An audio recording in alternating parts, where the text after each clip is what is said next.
So, as you guys know, I do love a bit of my local politics, and I will sort of say, pardon me, time and time again, that local politics matters just as much as national politics. And unfortunately, we don't see that.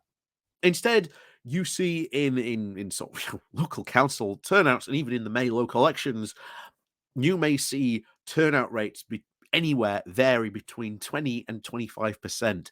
It is incredibly low, to a point where you can see councillors get elected on basically having what, 400 or 500 votes. It is not a lot. It really is not a lot. But local politics should matter. And I've said a number of times before, I think councillors should be paid. I think absolutely that councillors who are elected, who do a lot of very important jobs for local councils and are there elected into that position, should be paid for it. Now, I think you can sort of argue and quibble about how much they get paid for it, but I think they should get paid, because I think if you did that, you would certainly get a lot better class of local councillors coming in. Because so far, if you look at your local council, your makeup of your local council, it pretty much is dominated by either businessmen who already have sort of the cash, so they don't really need to to sort of bother about having um you know any second income, or it's people who are retired. So very rarely do you see any young people, anyone maybe like the 20s, 30s, in this, or people from other professions, or different backgrounds. And it's very, to be honest, sad to see, because we do talk a lot about sort of diversity in politics, but then we almost never ever mention the fact that certainly in most local councils, like throughout the UK, they are very um, pale, stale, and ultimately very male. Um, and I think diversity in local councils, in politics, is key. I think you can get a lot more different, varied voices. And of course, it's not the same for all councils, of course. But unfortunately, that is the pattern for most of councils in the UK. But one of the things I have been worried about, especially since leaving the EU, is the fact that most local councils had, or at least very much relied on the EU Development Fund and the funds that they could get from the EU to be able to run programs, do development, do a whole ton of other stuff, while meantime, they could put a lot more of their money into running basic services that they needed to run. And of course, austerity caused massive slashings of local council budgets to almost the bare bones in this case.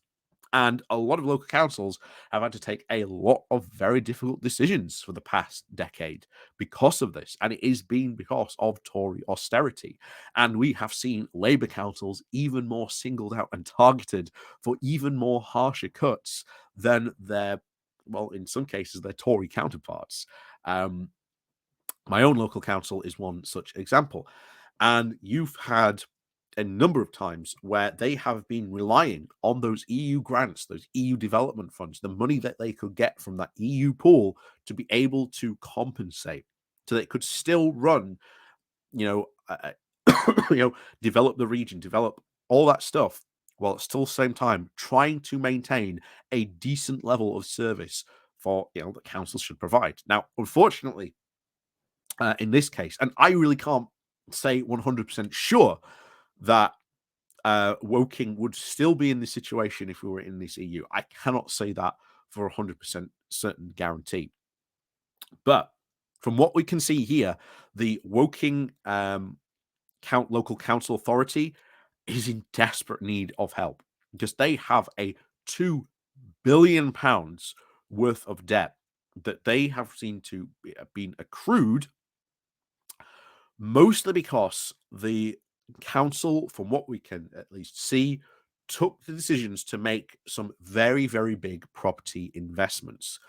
Now, unfortunately, what happened was the pandemic hit, and they were relying on a lot of businesses to take up the new tenancies of these offices, from what we can at least see.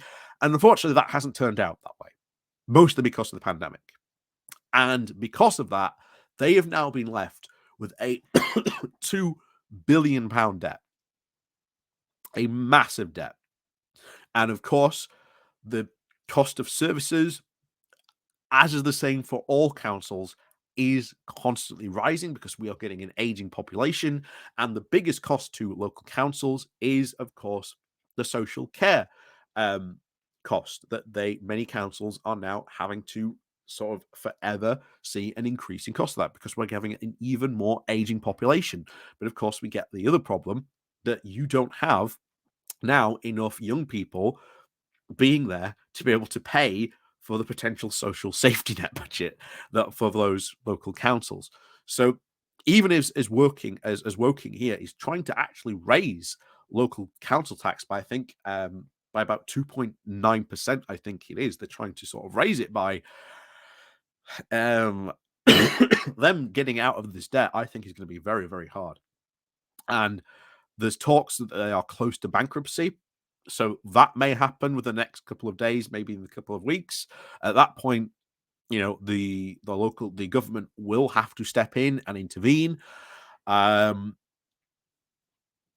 but of course, unfortunately, this seems to have been made off the back of some, at the time, seemed to be very sure property development positions. But the pandemic hit, and of course, you've got these now rising costs, and it seems to have been, Woking Council seemed to have basically been squeezed both sides on what it wanted to do in regards to this. So this is a local council that is in very, very deep trouble, certainly to regards with this. And it worries me, as I've said many, many times, I worry about other councils that also have been dealing for years with increasing having to deal with austerity budgets, and no longer having access to those EU funds. And now, as we've said, the levelling up grants and all those shared prosperity funds haven't delivered. So what do they do about them now? I'll tell you now, a lot of these local councils, I do not envy them for the decisions they may have to take, or at least had to take for the past 10 years. One of the best, I think, things that sums up what has happened over the past 10 years is Steve Houghton, one of my local, that he's the guy who runs sort of Barnsley Council. He's said it himself. Things just disappear. And that has been, I think, what you have seen from these local areas. And things have just disappeared. They've been there one moment and just gone the next because they don't have the funding to be able to continue these projects or initiatives that they had before. So we'll keep an eye and see what happens, but I'm not expecting this council to get out of this. I think it's going to be very, very hard for them, especially without some serious governmental support. To be honest, the government probably ain't going to be in the mood to try and help the council out at all.